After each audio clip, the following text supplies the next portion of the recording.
한국의 삼성은 들어라. 당장 우리들의 의견을 들어주지 않으면 1800여 명의 인도 노동자는 모두 출근을 하지 않을 것이다. 부당하다 삼성. 부당하다 대한민국. 무려 1000여 명의 인도 노동자들이 2주가 넘도록 시위를 하며 삼성으로부터 출근 거부 의향을 밝히고 있습니다. 전체 노동자의 50% 이상이 2주가 넘도록 출근 거부 사태가 이어지고 있는데 과연 인도와 삼성은 도대체 무슨 일이 있는 걸까요? 안녕하세요. 저는 인도에서 나고 자란 레이아입니다. 혹시 인도의 카스트 제도라고 아시나요? 이는 사제 계층 또는 귀족층인 브라만 왕후, 전사 계층인 크샤트리아 상인, 농민 계층인 바이샤 수공업과 노예 계층인 수드라. 이렇게 총 4개의 층이 존재합니다. 이 계층은 인도 사회에 뿌리 박혀 있는 그야말로 지독한 제도라고 할 수 있어요. 계층별로 빈부격차도 매우 심한 것이 바로 인도이며 못 사는 나라에 더 못 사는 국민들이 박혀 있는 곳이죠. 인도는 루피라는 화폐 단위를 쓰는데 1루피는 약 15.28원 수준입니다. 물론 인도의 GDP 규모는 세계 5위지만 인도는 인구가 매우 많아요. 그렇기에 단순하게 GDP를 인구로 나눠버린다면 개인당 고작 15만 루피 정도라 볼 수 있습니다. 즉, 한국 돈으로 약 229만 원 수준인데 229만 원의 재산이 있다는 결론을 내린다면 얼마나 못 사는 나라인지 아시겠나요? 다른 나라로 여행을 가는 것은 꿈을 꿔본 적도 없고 당장 하루하루 먹고 사는 것에 급급했습니다. 남편을 만나기 전에도 안 해본 일은 없지만 돈을 제대로 벌어본 적도 없었어요. 인도 평균 급여 수준이 약 30만 원 전후인데 초봉의 기준은 14만 원 정도입니다. 그렇기에 인도인들은 당장의 생계비에 대한 부담으로 월세라도 아끼기 위해 2~3명씩 짝을 지어 단칸 방에서 동거를 하는 경우도 많아요. 제가 결혼하기 직전까지 했던 일이 시장에서 주스를 만들어 파는 것이었습니다. 아침 일찍부터 저녁까지 주스를 만들고 팔고 치우고를 반복해도 저는 한 달에 원화 기준 10만 원을 겨우 벌었어요. 저희 부모님과 형제들이 모두 눕지도 못할 정도의 작은 집에서 모두 모여 살았기에 10만 원으로는 가족들이 생활을 할 수가 없었습니다. 부모님은 연세가 있으시고 편찮으신 곳도 많아 일을 할 수 없었고 나이가 찬 형제들이 나가서 벌어오는 돈으로 겨우 입에 풀칠하며 살았어요. 혼기가 꽉 차 이제는 결혼을 해야 할 텐데 걱정만 하고 있었지. 꿈을 꾸진 못했습니다. 여느 때와 다름없이 주스를 팔던 중 한 남성이 제게 그랬어요. 오늘로 13번이나 왔는데 서비스 없어요? 라는 말을 듣고 그제야 그 남성의 얼굴을 자세히 봤는데 늘 멀끔하게 입고 오던 손님이었습니다. 제게 처음으로 대화를 건넨 후 그 남성은 매일 같이 찾아와 제게 데이트 요청을 했고 못 이기는 척 몇 번 데이트를 하다 보니 저도 마음이 생겼어요. 혼기가 꽉 찬 상태에 사랑하는 남성이 생기니 이제는 집에서 벗어나 이 사람과 함께 가정을 꾸리고 싶다는 생각이 들었습니다. 함께 시간을 보내면서 저는 금전적으로 여유가 없어서 많이 보태진 못했어도 알아서 다 부담해주는 모습도 든든했어요. 속물이라 하실 수 있지만 IT 계열 회사를 다니는 그는 확실히 여느 인도 남성들과는 다르게 능력 있는 사람이었고 저는 그 모습을 믿고 결혼을 결심할 수 있었습니다. 아무 일도 하지 말고 내가 벌어다 주는 돈으로 편하게 살아. 이렇게 말을 해주는데 참 고맙고 든든함을 느껴 결혼까지 골인하게 되었어요. 이제는 안정적으로 살며 행복만이 전부일 거라 생각했던 제 생각과는 다르게 남편과의 결혼 생활은 고비의 연속이었습니다. 사랑의 결실을 맺고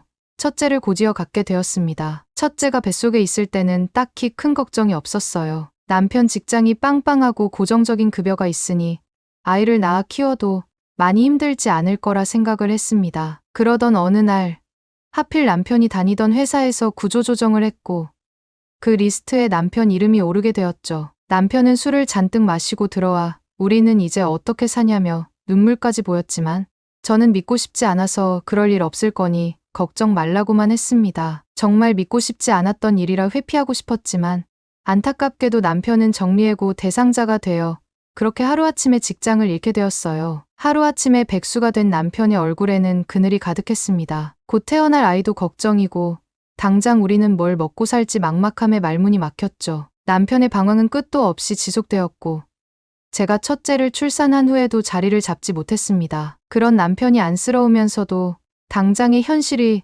더욱 무서워 다그치기도 했어요. 도대체 언제까지 그렇게 정신 못 차리고 살 거야. 그럼 당신이 애를 봐. 내가 나가서 주스를 팔든 뭘 팔든 할 테니까. 이렇게 다그쳐도 정신을 못 차리던 남편을 뒤로하고 저는 갓난 아이를 업고 주스를 팔기 시작했습니다. 땡볕에 애를 업고 길거리에 앉아 주스를 파니 아이도 너무 힘들어했고 저도 힘겨웠어요. 하루는 애를 업고 길거리에서 주스를 파는데 외국인들이 주스를 받아들고는 이런 말을 했습니다. 이거 너무 더러운 거 아니야? 이 더운 날 저 어린애를 업고 길거리에서 이런 걸 팔아야 겨우 먹고 사나 보네. 인도는 진짜 거지가 많구나. 저는 이 말을 듣고 분노했지만 참아야 했고 아무 말도 하지 못한 채 못 들은 척했습니다. 그런데 이걸 남편이 들었고 씩씩거리며 다가와 그랬어요. 당신들 내 눈앞에서 사라져. 누구 보고 거지래? 그리고 남편은 제게 눈물을 보이며 말했습니다. 미안해 레이야. 이런 취급이나 받게 하고 내가 정말 미안해. 내가 팔 테니까 애 데리고 얼른 집으로 가. 드디어 정신을 차린 듯한 남편의 모습에 안도했어요. 그날 이후 남편은 주스도 팔고 밥도 팔고 열심히 살았습니다. 물론 본인이 원래 하던 일이 아니라 그런지 표정은 늘 어두워서 신경이 쓰였어요. 이렇게 열심히 하다 보면 다시 안정적으로 살 수 있을 거야. 다시 멀쩡한 집으로 이사를 할 수 있을 거라고 생각을 했습니다. 그런데 하루 일당이 너무 적다 보니 아무리 일을 해도 돈도 안 모이고 매출 자체가 너무 낮았어요. 더군다나 남편은 늘 다른 생각을 하는 사람처럼 현재 하고 있는 일에 집중하지도 않았습니다. 아니나 다를까 한동안 열심히 하는 듯 하더니 다시금 술을 먹고 늦게 들어오는 일이 많아졌어요. 하루는 남편이 과하게 취해서 들어왔고 저는 이런 남편의 모습에 분노를 했습니다. 이제 당신의 직업은 따로 있는데 도대체 언제까지 마음을 두지 못하고 방황할 거야? 나도 힘들어. 나도 지친다고 제발. 제 분노에 남편은 충격적인 말을 들려줬습니다. 한국 알지? 삼성 알아? 나 이제 거기서 일할 거야. 이제 지긋지긋한 가난도 끝이고 빚에는 집도 문도 없는 이 집도 끝이야. 삼성과 한국이라면 너무 큰 대기업이기에 남편의 말에 놀랐어요. 그러나 술 취해서 하는 말이라 다 믿을 수는 없어 정확한 말을 해주길 기다렸습니다. 다음 날 술이 깬 남편을 앉혀두고 밤에 들었던 말에 대해서 다시 말해달라 했어요. 전에 내가 다니던 회사에서 모시던 상사분이 삼성으로 넘어가셨더라고.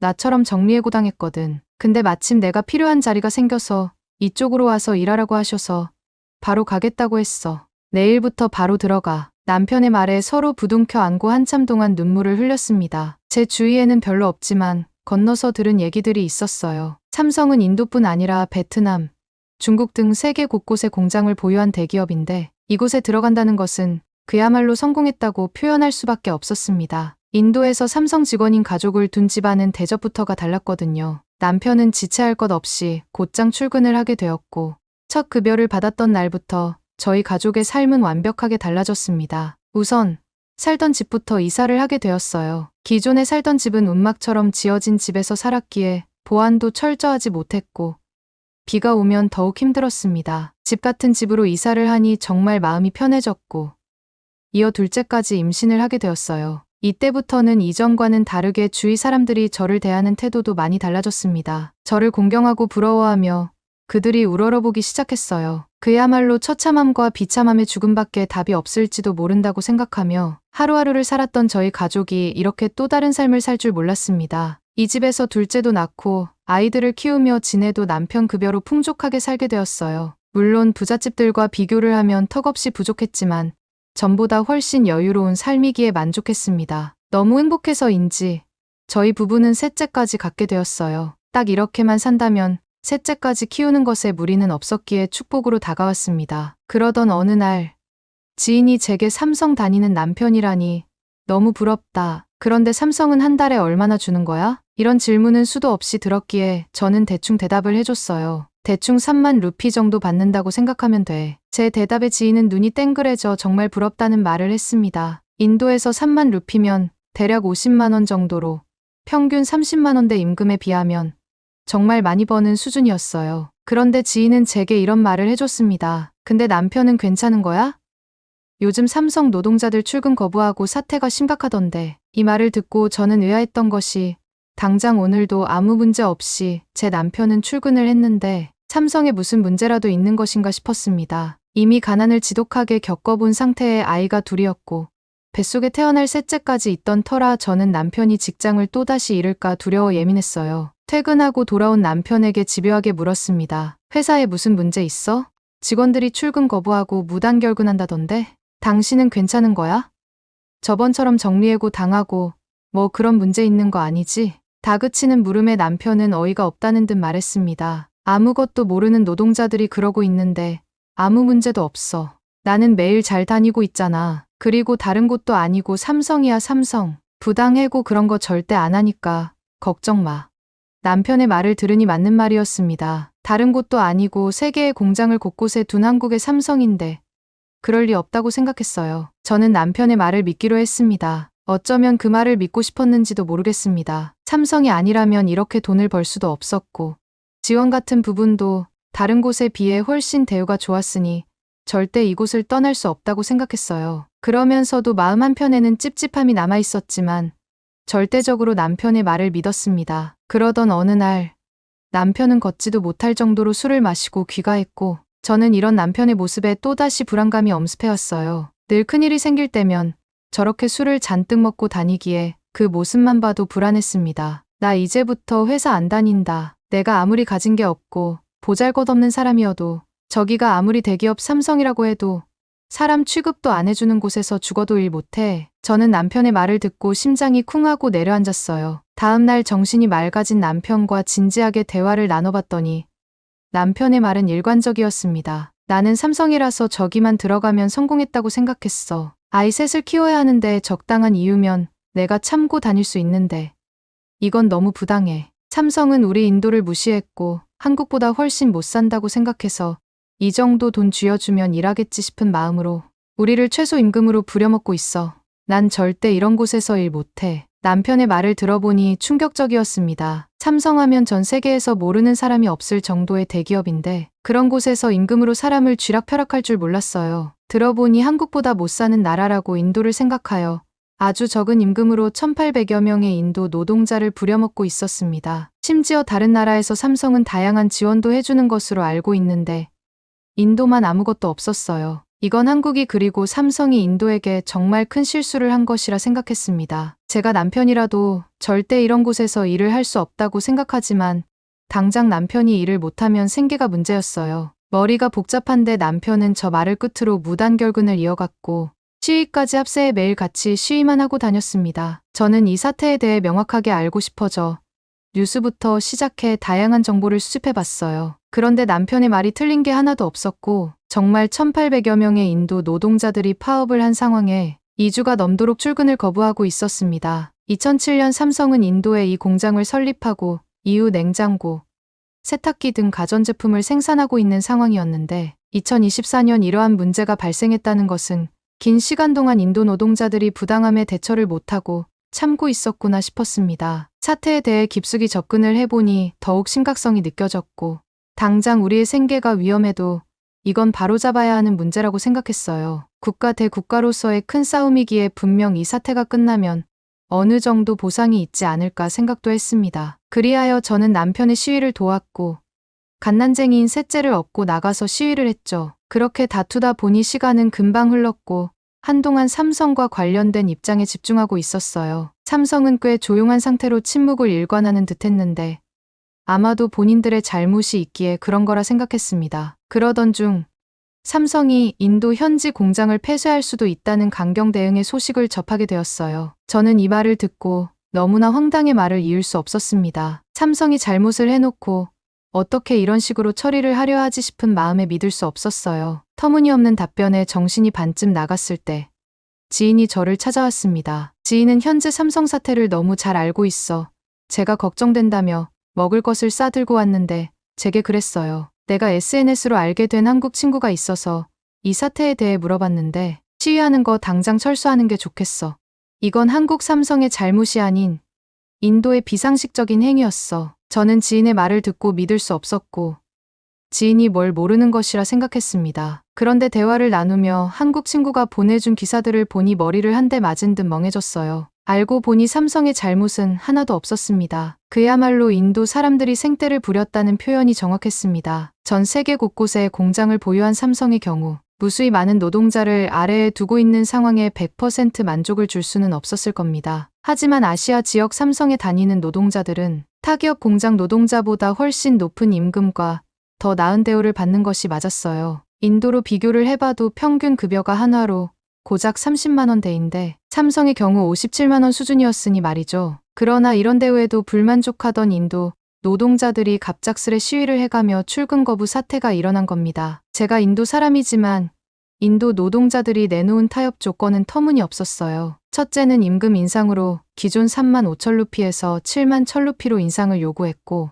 3년간 단계적 인상을 하던 삼성에게 최종 인상률 102% 정도, 약 2배를 달라는 소리였습니다. 실제로 인근 첸나이 지역 공장 노동자들의 평균 임금을 알아보니 1만 9천 루피로 삼성의 절반 수준이었어요. 그런데 여기서 2배를 하루아침에 올려달라는 것은 제가 생각해도 터무니없는 조건이었습니다. 이뿐 아니라 근로시간 단축도 내세웠는데 현재 주 6일로 합의된 근무일을 주 5일로 줄이고 하루 근무 시간도 8시간이 아닌 7시간으로 줄여달라는 조건이었어요. 이 요구사항대로라면 한국의 주 40시간보다 훨씬 적은 근무 시간이 되는데 임금은 2배로 올리고 근무 시간은 대폭 줄이라는 조건은 황당한 요구라 생각했습니다. 여기까지만 해도 충격의 말을 잇지 못했는데 현대자동차, 기아 주장했던 고용 승계제를 요구한 것입니다. 현재 직원이 사망하게 되면 특별한 사유가 없는 한 직원의 가족을 직원으로 채용하는 것을 요구하고 있는 것인데요. 이건 세습 문화를 인정해달라는 것으로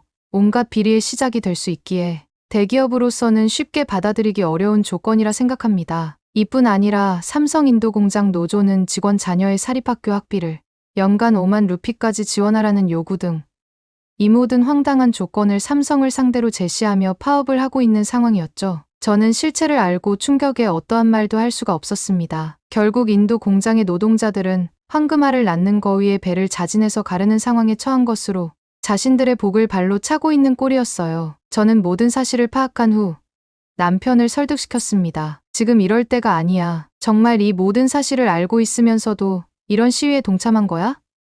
당신 제정신이 아니야. 다른 기업이었으면 인도 공장 진작에 밀어버렸을 거라고. 이렇게 대우해주는 곳이 인도에 있을 것 같아? 정신 차려 제발. 남편에게 소리치며 다그쳤지만 남편은 아랑곳하지 않았습니다. 나도 알아. 우리들이 제시한 조건이 강력하다는 것은.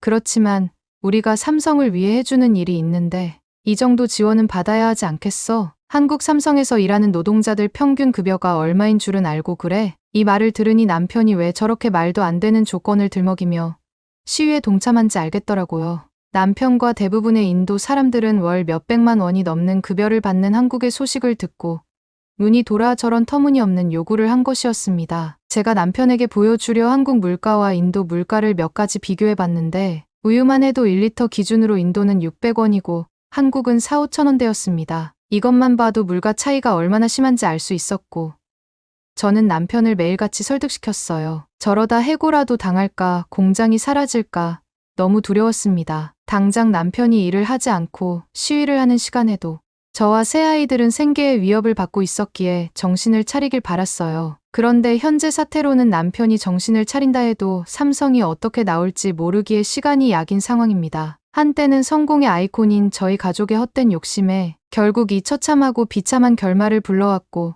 너무나 후회 중입니다. 어쩌면 남편의 말을 듣고 불안하다면서도 시위 끝에 더 벌 수 있지 않을까라는 생각으로 함께 동참했던 것 같아요. 이런 저희 부부의 어리석음, 인도 사람들의 과도한 욕심이 불러온 결말이라고 생각합니다. 현재까지도 삼성은 평화로운 방법을 제시하며 인도 노동자를 기다려주고 있는 듯 보여요. 이런 삼성에게 제 말이 들리길 바라는 간절한 마음으로 한자 한자 적어보고 있습니다. 한국과 삼성은 어리석음에 눈이 멀었던 인도 노동자들을 용서해 줄 수는 없을까요?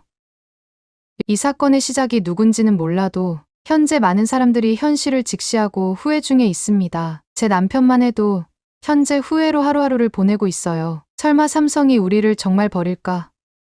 2007년부터 함께했던 인도인데 오랫동안 함께했는데 우리를 설마 버리지 않을 거야 그렇지?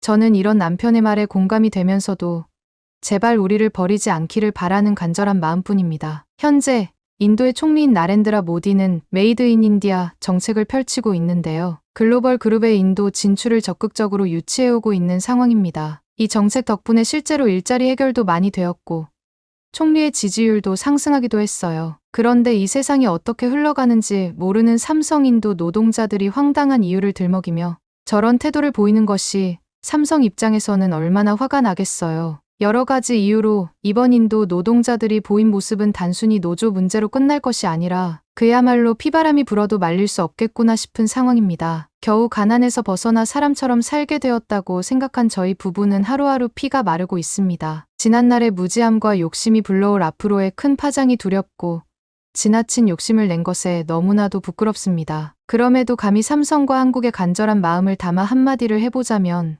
말도 안 되는 억지를 부린 저희 인도를 기다려주심에 너무나 감사함을 전하며 부디 이 어리석은 저희가 다시금 함께 할 수 있도록 그간 베풀어 주신 아량처럼 한 번만 기회를 주시길 바라겠습니다. 현재에 감사할 줄 알고 욕심된 그릇이 아닌 그 넓은 마음을 본받아 열심히 살아갈 수 있도록 도와주시길 간절하게 바라겠습니다. 저희 가족 다시 예전으로 돌아갈 수 있게 한 번만 너그럽게 용서해 주길 바랍니다. 이곳은 미국 뉴햄프셔에 위치한 작은 마을. 여기 일본인 남성이 한국인 여성과 몸싸움을 하고 있는 것이 보입니다. 그런데 온통 검정색으로 무장한 일본인 남성은 한국인 여성에게 무차별적으로 폭행을 당하고 있고 마을 사람들도 모두 한국인 여성을 도와 일본인 남성을 두들겨 패고 있는데요. 대체 무슨 일이 일어난 건지 지금부터 사연을 한번 들어보겠습니다. 안녕하세요.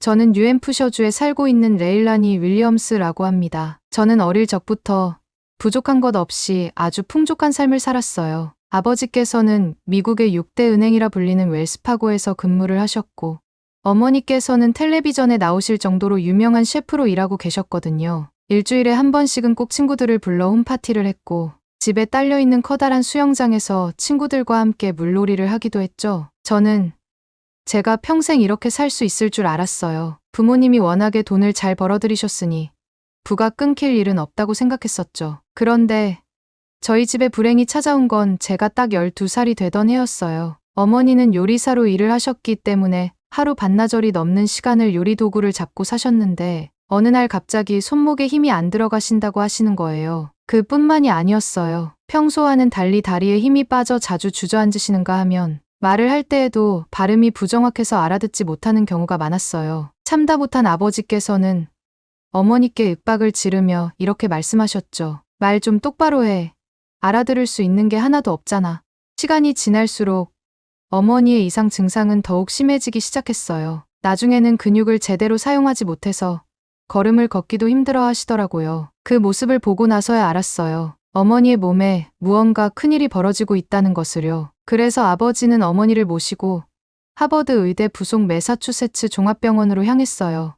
그곳에는 아버지의 친구가 의사로 일을 하고 있었거든요. 그렇게 병원으로 향해 정밀 검사를 받은 어머니에게 내려진 병명은 바로 루게릭병이었습니다. 수업 시간에 얼핏 들은 적이 있었어요. 미국 메이저리그에서 베이스볼 타자로 유명했던 루게릭이 이 병으로 인해 은퇴를 했다고. 이 사람에게 가장 먼저 찾아온 병이라 루게릭병이라는 이름이 붙은 거라고 하더군요. 의사 선생님께서는 모니터를 바라보며 심각한 표정으로 저희 가족을 향해 이렇게 말씀하셨어요. 지금도 충분히 진행이 된 상태지만 나중에는 근력이 더욱 약화되면서 물건도 제대로 집을 수 없을 거고 양치를 하거나 옷을 갈아입는 등의 일상적인 행동을 하는 것에도 크게 제약을 받게 될 거야. 병을 조금이라도 늦추기 위해서는 우선 약을 먹고 지금 하고 있는 일들을 모두 멈추는 게 좋을 거야. 지금 하고 있는 일을 모두 멈추라니 당장 이 사람은 다음 주에도 방송 촬영이 잡혀 있는 걸 당장 방송을 찍으러 가다가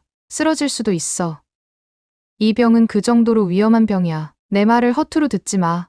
결국 어머니는 루게릭병 진단을 받은 뒤 모든 일을 그만두신 후 집에서만 생활을 하기 시작하셨어요. 그동안 모아놓은 돈은 많았기 때문에 걱정은 없었지만 달달이 어머니 몫으로 빠져나가는 병원비는 정말이지 어마무시했습니다. 어머니는 집에 계시면서 항상 아버지와 저를 향해 어눌한 말투로 미안하다는 말을 하셨어요. 본인이 이런 몹쓸 병에 걸리지 않았더라면 병원비를 내야 할 이유도 없을 텐데 하시면서 말이죠. 저는 그런 어머니를 보며 답답함을 느꼈어요. 감기 한 번을 걸려도 기침과 열, 콧물 때문에 아프고 괴로운데 근육이 마비되고 걸을 수도 없고 일상에서 당연하게 여겨지던 행동조차 하지 못하게 된다는 게 얼마나 괴로운지 상상할 수도 없었거든요. 어머니가 움직이는 게 불편해지면서부터 집안도 슬슬 엉망이 되어가기 시작했어요. 저희 집에는 일주일에 5번 정도는 가정부 아주머니가 오셔서 집안일을 해주고 가셨었는데 어머니가 아프기 시작하고 집안의 지출이 많아지면서부터 가정부를 부르는 것을 중단했거든요.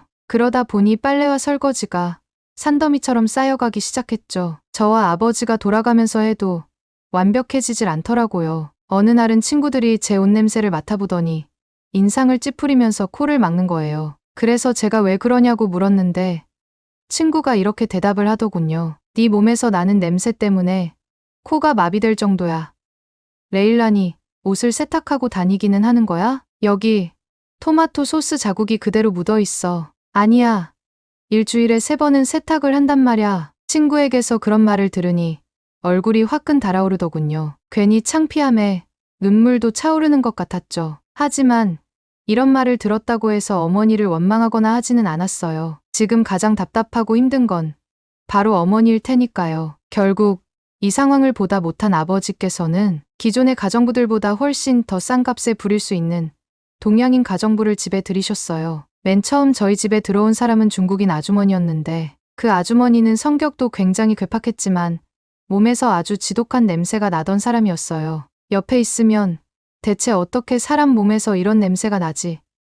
라는 생각이 절로 날 정도로 말이죠. 중국인 아주머니는 저희 집에 들어온 지 일주일도 되지 않아 바로 관뒀습니다. 그리고 나중에는 웬 일본인 아주머니가 들어왔는데 어찌나 겉과 속이 다르던지 아버지 앞에서는 저와 어머니를 잘 챙겨주는 척, 집안일을 열심히 하는 척 하더니 아버지가 출근을 하거나 자리를 비우면 착한 모습은 온데간데 없이 사라지고 게으름을 피우는 모습만 보이곤 했어요. 찬장에 있는 과자를 마음대로 꺼내 먹거나 거실 소파에 드러누워 잠을 자거나 결국 얼마 못 가 아버지에게 이중적인 모습을 들켜 일본인 아주머니조차도 집을 나가게 됐어요. 저는 들어올 때마다 문제를 일으키는 동양인 가정부들을 보면서 동양 사람들은 다 이런 사람들이구나 라고 생각했어요. 몸에서 알 수 없는 냄새가 나고 시끄러우며 제멋대로인데다가 앞뒤 속도 다를 거라 생각했죠. 그리고 그 일본인 아주머니가 나간 지 이틀 정도 지났을 무렵 저희 집으로 또 다른 동양인 가정부가 들어왔습니다. 아버지는 그 아주머니를 한국인이라고 소개했어요. 레일란이 인사해라. 오늘부터 우리 집에서 일하실 분이야. 한국에서 태어나 10년 전 미국으로 오셨대. 영어도 아주 능통하시니 소통하는데 어려움은 없을 거야. 새로운 아주머니는 다름 아닌 한국 사람이었습니다. 한국이라는 나라를 알고 있기는 했지만 한 번도 만나보지 못한 데다가 이전에 들어온 동양인들이 단기간에 문제만 잔뜩 일으키고 나갔기에 그분도 똑같은 수준의 동양인일 거라 생각했어요. 그런 생각이 드니 인사조차 하기 싫더군요. 제가 표정을 굳히고 멀뚱히 보기만 하니 아주머니는 자리에 앉아 계시다가 벌떡 일어나서는 제게 다가와 밝은 표정으로 인사를 건네셨습니다. 한국 이름은 강순영이고 미국에서 사용하는 이름은 에밀리 강이라며 소개를 하고 손을 내미는데 그 손도 너무 싫은 거예요. 그래서 저도 모르게 손을 탁 쳐내고 2층으로 올라갔어요. 제 행동에 아버지는 아주 많이 화가 나셨는지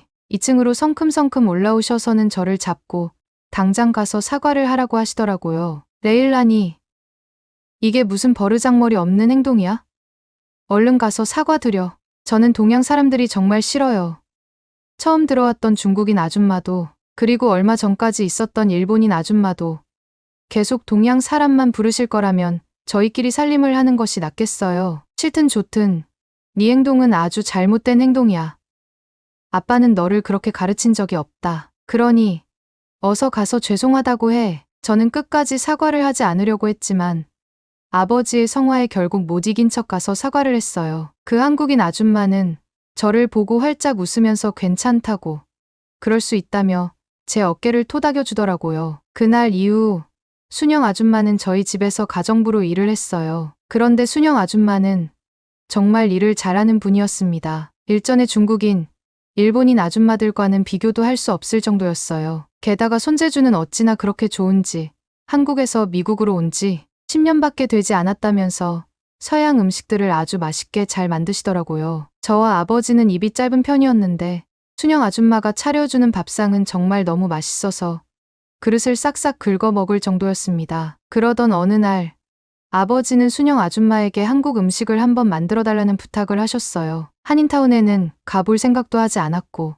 셰프로 일했던 어머니도 한국 음식은 할 줄 몰랐기에 한국 음식을 먹어볼 기회가 없었다고 한국인들은 매운 걸 그렇게 잘 먹는다는데 어떻게 먹는지 궁금하다며 순영 아줌마에게 한국 음식을 해줄 것을 부탁했고 순영 아줌마는 활짝 웃으며 그날 저녁 밥상으로 김치찌개라는 음식을 팔팔 끓여주셨습니다. 빨간 국물에 김치찌개를 한 입 먹는 순간 입에서 아주 화끈거리면서 불이 나는 것 같았어요. 항상 크림 파스타, 토마토 파스타, 피자 이런 것만 먹다가 한국 음식을 먹으려니까 너무 힘들더라고요. 한국 사람들은 이런 걸 어떻게 먹고 사나 싶었죠. 그런데 아버지는 땀을 뻘뻘 흘리고 매워서 눈물을 흘리면서도 순영 아줌마가 해준 음식을 아주 잘 드시더라고요. 매일같이 서양 음식만 먹다가 이렇게 속이 확 풀리는 음식을 먹으니까 너무 좋다면서요. 물론 저는 마음에 안 들어 했지만요. 하지만 마음에 들지 않아도 함부로 불만을 토로할 수는 없었어요. 다른 걸 다 떠나서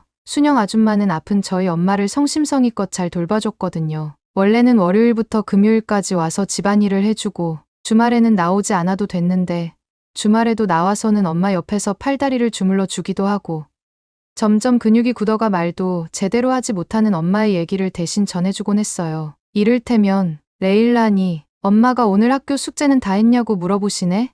라던지 요즘 학교에서 친구들하고는 잘 지내는지 싸우지는 않는지 선생님 말씀은 잘 듣고 있는지 궁금해하셔 라던지 어머니가 아프지 않을 때는 바쁘시더라도 항상 저를 잘 챙겨주셨었는데 이제는 그러지 못하니 제가 어떻게 생활을 하고 있는지 많이 궁금해하시는 것 같았어요. 어머니와 한 집에서 함께 살고 있지만 제가 항상 학교를 마치고 집에 오면 어머니는 잠에 빠져 늦은 저녁 시간까지 일어나지 않으셨거든요. 그래서 대화를 나눌 틈도 없었죠. 아버지도 그렇고 저도 그렇고 어머니를 제대로 돌볼 틈이 없었지만 순영 아줌마가 어머니를 살뜰하게 챙기니 그것 하나만큼은 고마웠습니다. 하지만 저는 쉽게 마음을 열지 않았고 몇 개월이 흘러도 순영 아줌마에게 마음을 열지 않는 저를 보며 아버지는 한숨을 푹 내쉬며 언제까지 그럴 거냐고 물어보셨어요. 저는 순영 아줌마가 우리 집에서 일하는 한 마음을 활짝 열어줄 일은 없을 거라고 당당하게 얘기했습니다. 레일라니,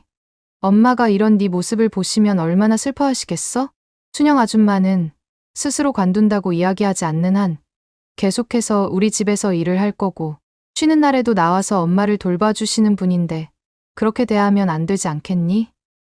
아빠가 아무리 그렇게 이야기를 해도 나는 절대로 마음을 열지 않을 거예요. 저는 이런 제 마음이 절대로 변하지 않을 거라 생각했어요. 이미 봐왔던 것들이 있기 때문에 지금 잘하더라도 언제 또 다른 사람처럼 변하게 될지 알 수 없었기 때문이었죠. 그런데 제 굳은 마음을 그리고 저희 편견을 완전히 깨부시게 된 계기가 찾아왔어요. 순영 아줌마가 저희 집에 들어와 일을 시작한 지 정확히 6개월 정도 되던 날이었습니다. 평소와 다름없이 학교에 갔다가 스쿨 버스를 타고 집으로 돌아왔는데 어딘가 모르게 집안에 쌓은 냉기가 돌고 있는 거예요. 왜?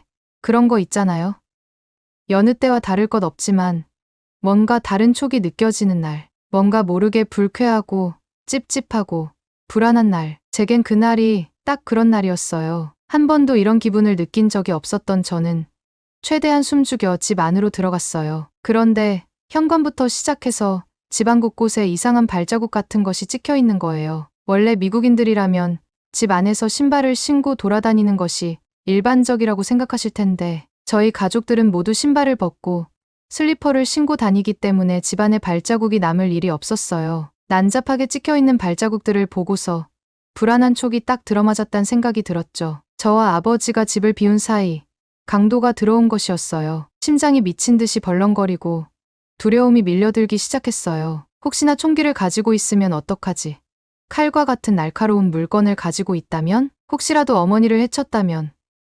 온갖 생각이 머릿속을 어지럽히더군요. 마음 같아서는 당장이라도 어머니가 계시는 2층으로 올라가 보고 싶었지만 이미 두 발이 얼어붙어서 꼼짝도 할 수가 없었어요. 하필이면 순영 아줌마가 개인적인 일로 늦게 출근을 하는 날이었기에 당장에 도와줄 사람도 없었습니다. 우선 강도가 어디에 있는지를 알아야 하는데 발자국들이 어지럽게 찍혀 있어서 어느 방으로 갔는지 아니면 벌써 집안을 털고 나갔는지 알 수가 없었어요. 설상가상으로 휴대폰 배터리도 다 떨어지는 바람에 조심스럽게 거실이 있는 곳으로 향한 뒤 탁자 위에 놓인 전화기를 들어 경찰서 번호를 눌러 전화를 걸려던 그때 순영 아줌마가 현관문을 열고 집 안으로 들어왔습니다. 레일라니, 미안해.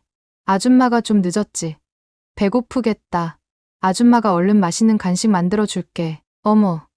그런데 이 발자국들은 다 뭐야? 저는 고개를 갸웃거리는 순영 아줌마를 보며 입술에 손가락을 가져다 댔습니다. 그 순간 어딘가에서 몸을 숨기고 있던 강도가 밖으로 튀어나와 도망을 가려고 하는 거예요. 저는 너무 놀라 그 자리에서 주저앉아 버렸고 순영 아줌마는 강도를 보자마자 손에 들고 있던 양산으로 막 휘두르며 때리기 시작했어요. 거기에 그치지 않고 바로 현관문을 열어 지나가는 주변 사람들에게 도움을 청했습니다. 그 소리를 들은 사람들은 너나 할 것 없이 모두 저희 집으로 들어왔고 덕분에 저희 집으로 들어왔던 수상한 남자는 손쉽게 제압되어 경찰에 잡혀갈 수 있었어요. 나중에 알게 된 사실이지만 저희 집을 털러 온 강도는 근처에 살고 있는 일본인 남자라고 하더라고요. 심지어 전과를 저지른 기록도 있다고 했어요. 게다가 아버지께서 중요한 물건들은 모두 금고에 집어넣어 두는 바람에 물건도 하나 제대로 털지 못하고 빈손으로 돌아가려던 참이었대요. 완전 초보 강도였기에